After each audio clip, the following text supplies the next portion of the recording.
One Piece just dropped a hint that changes everything. Rock, Steed, Xebec, and Harald weren't enemies. They might have been connected from the very beginning. And no, I'm not talking about some random pirate beef or a quick clash in Elbaf. This goes way deeper. From the Revery encounter to that suspicious visit to Elbaf before the Rock's pirates were even formed, all signs point to something way more personal. There's a reason Harald's flashback is happening now. And if you follow the trail Oda's laying down, it might just lead back to the man the world government wants everyone to forget. Rock's Xebec wasn't supposed to be anywhere near the Revery, that sacred political summit reserved for kings and queens. Not the blood-soaked hands of a pirate whose name would one day haunt history, and yet he was there, uninvited, unwanted, but completely unfazed. According to the newest chapter, Harald, the powerful Elbaf warrior whose name is slowly rising in the ranks of One Piece legends, saw Rock's Xebec with his own eyes during one of the earliest reveries. And that tiny moment, that chance encounter, it might have been the first spark that ignited one of the most chaotic ages the world has ever seen. What's wild is that this meeting didn't happen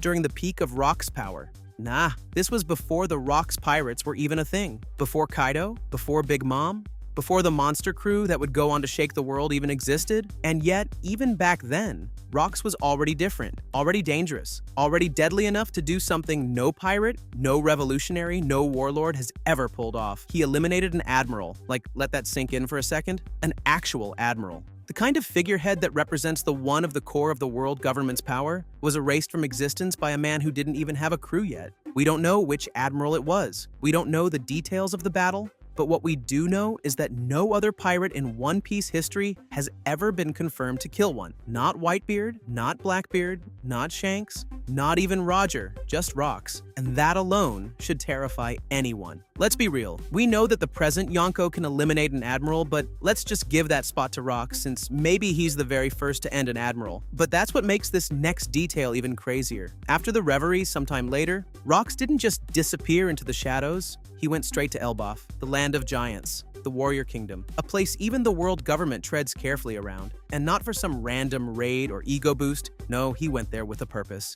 He was looking for Harald, a lone pirate who had just murdered an admiral, shows up in the most prideful, battle-hardened land in the world. And he starts asking around for one of their most elite warriors. That's not a declaration of war, it's a recruitment operation. But even more strangely, Rocks didn't immediately start wrecking the place. Instead, he met someone else, Prince Loki. Yeah, the accursed prince of Elbaf. And what they talked about is wild. Rocks injured Loki just to make Harald go back from sailing. Given Loki's reputation and Rocks' obsession with strength and chaos, there's a good chance this wasn't just a friendly conversation. Loki made an arrogant slander, and he got what he wanted. There's a theory floating around that Loki considered joining Rocks, but turned it down at the last second. Others think the opposite, that Loki secretly warned Harald about him, triggering whatever came next. And what came next? Nobody expected. Harald wasn't some wide-eyed rookie when he saw Rocks at the Reverie. He was already a seasoned warrior. But witnessing a man like Rocks, in that setting, committing what may have been a public execution of an admiral, that leaves a scar. It's likely that Harald saw the entire thing go down. Or at the very least, he saw the aftermath, the blood, the chaos. The fear rippled through the air like a tangible force. And even though he must have admired the sheer strength, that kind of raw power, it's not something you want near your people. You could almost feel the inner conflict. On one hand, here was a pirate with enough power to rewrite the rules of the world. On the other, a madman with no loyalty, no boundaries, and no interest in peace. Harald probably understood right then that Rocks wasn't a leader. He was a ticking bomb. And even if part of him respected that kind of strength, another part knew this man needed to be kept as far away from Elbaf as possible. But the story didn't end there. We all know that Rock's Xebec trek all the way to the land of the giants, where ancient traditions, brutal strength, and unwavering loyalty run deeper than the roots of Yggdrasil. In chapter 1155, we will see a core meeting of Rock and Harald. He went to Elbaf to officially recruit Harald in his pirate crew that he is building. So, if you're a rising powerhouse looking to build the most dangerous pirate crew in history, where do you go? You go where the strongest warriors live. And Harald? He was strong and legendary, even back then. A warrior prince with unmatched battle instincts, deep political presence, and ties to Elbaf's leadership. Recruiting someone like him would have changed the entire balance of the world. No exaggeration.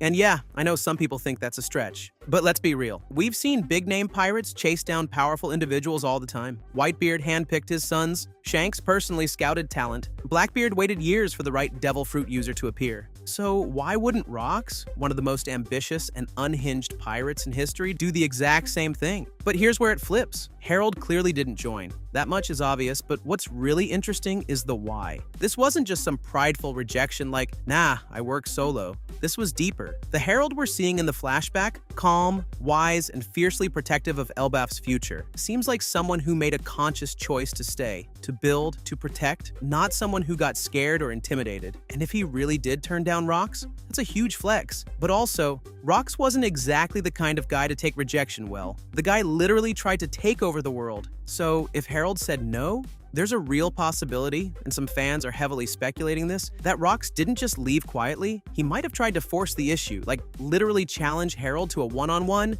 fists flying just to make him bend the knee. And given Rox's track record, that kind of thing wouldn't be out of character at all. Dude was chaos incarnate. The thought of that fight actually happening, Rox versus Harald, two raw powerhouses clashing in the snow-covered battlefields of Elbaf, is wild. And the craziest part? We might actually get to see it in the next couple chapters. The flashback's heating up, tensions rising, and if Oda's pacing is anything to go by, this confrontation is almost guaranteed to explode. And trust me, if that fight really happened, what comes next might change everything we thought we knew about the beginning of the Rox Pirates. At some point after that eerie meeting in Elbaf, everything changed. The whispers about Rox D. Xebec became screams, his movements went from rumor to terror, and before the world even had time to react, he had assembled the single most terrifying pirate crew in the history of One Piece. This wasn't some ragtag group of thugs or wild devil fruit users looking to get rich. No, this was a hand-picked death machine, carefully chosen and built for one purpose only: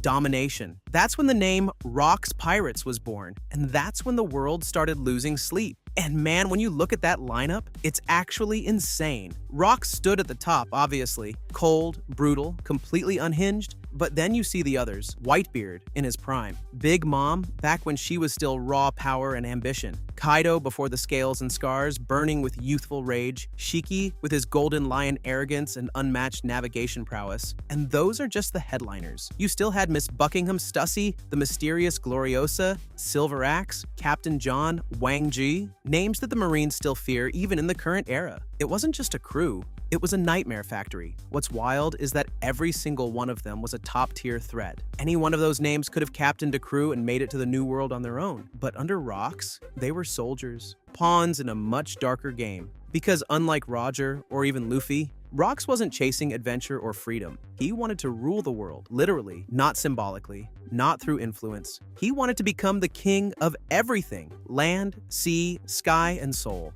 His dream wasn't pirate king, it was God. And the way he went about it? Ruthless. He didn't spare lives. He didn't show mercy. If you insulted him, even by accident you died. If you defied him, worse. And yet, his crew followed him. Why? Because he had the strength to back it up. Rox wasn't just a lunatic, he was the strongest pirate of his entire generation. Period. No debates. His power, mixed with his vision, made him practically untouchable. And yet, something went wrong. With a crew like that and the ambition to match, you'd think Rox would have reached the top. Honestly, by all logical standards, he should have become the ruler of the world. No one else had the manpower, the devil fruits, the sheer will to challenge the world government the way Rox did. The Marines didn't even have the firepower to stop him. The only reason God Valley even happened was because two legends had to team up just to put him down. And that's where the mystery deepens. Why did it all fall apart? Was it betrayal? A clash of egos? A secret weapon we still don't know about?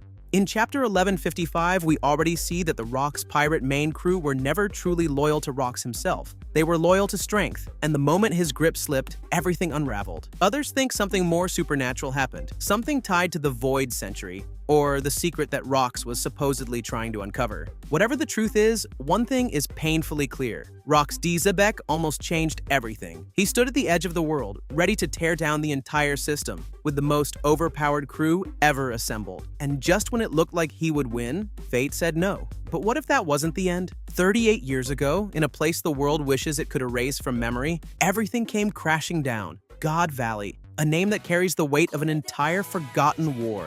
A place wiped clean from history books, burned from maps, and buried so deep in government secrecy that even whispering about it feels dangerous.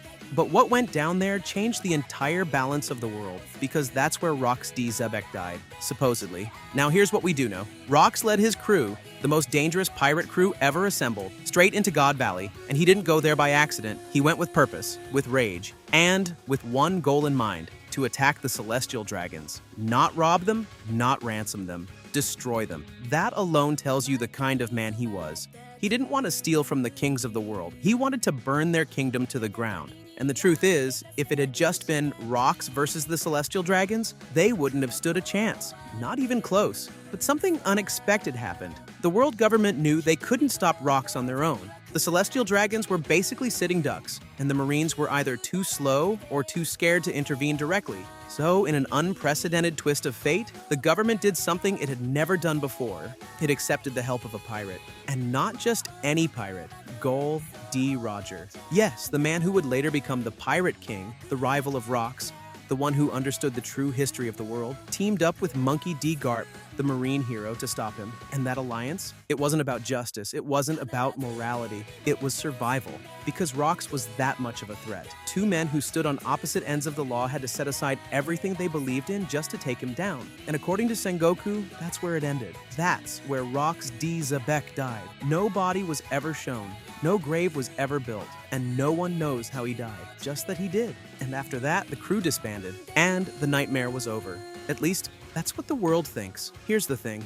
There's been a lot of buzz online, especially lately, that Rox might not have died that day. Some fans point out how weird it is that a figure so powerful, so influential, just vanished with zero physical proof. Others think the world government wanted him to disappear quietly, not because they eliminated him, but because they couldn't. Maybe he was sealed away. Maybe he escaped into hiding. Or maybe, just maybe, what happened in God Valley wasn't the end, but the beginning of something else entirely. And with Harold's flashback unfolding right now in the manga, we might finally be getting the truth. Oda's clearly not done with Rox. If anything, it feels like his shadow is only just now starting to rise again. And if that flashback reveals what really happened on that island, if even a sliver of the truth breaks through the lies, then the entire world of One Piece is about to be flipped upside down.